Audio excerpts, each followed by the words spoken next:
वैशाली। तो हमारा जो GS3 का इंपॉर्टेंट थीम्स का जो सीरीज चल रहा था, तो today we are here with another theme. तो आज हमारा इंडिया फर्स्ट हाइड्रोजन, ये जो आप आर्टिकल देख रहे हो इंडियन एक्सप्रेस का है,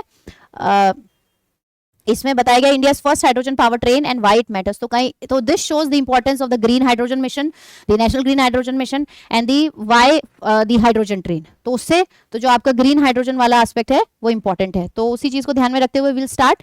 ग्रीन हाइड्रोजन क्या है सबसे पहले आप एक्सप्लेन करोगे, ये मतलब how a question is can be asked from the perspective of green hydrogen.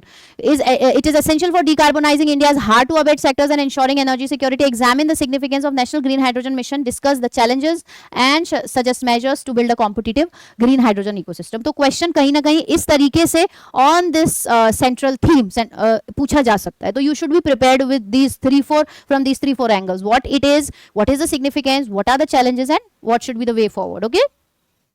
Again now data, ये बहुत इंपॉर्टेंट है, ये आपको बिल्कुल रटना पड़ेगा। अगर हम नेशनल ग्रीन हाइड्रोजन मिशन के आउटले की बात करें तो that is rupees 19,744 crore. Green hydrogen target by 2030 5 million metric ton per year जो है हमको बनाना है। एडिशनल रिन्यूएबल कैपेसिटी 125 गीगावाट तक ले जानी है। Annual carbon dioxide mission emission reduction 50 MMT होना चाहिए। Expected investment 8 lakh crore. Expected employment potential जो है इसका that is 6 lakh jobs. Reduction in fossil fuel import is 1 lakh crore plus. Green hydrogen cost $325 पर केजी, तो कॉस्टली है, वो चैलेंजेस में देखेंगे।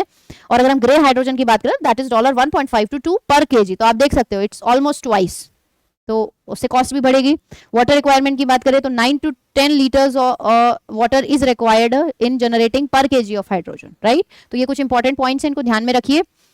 Those who have written the answers, please note down the points and try to see if you have missed any important point from this. और जिन्होंने नहीं लिखा है अभी आगे देखना, आगे I'll tell you कि कैसे इन पॉइंट्स को आपको अपने आंसर में इनकॉर्पोरेट करना है। इंट्रोडक्शन की बात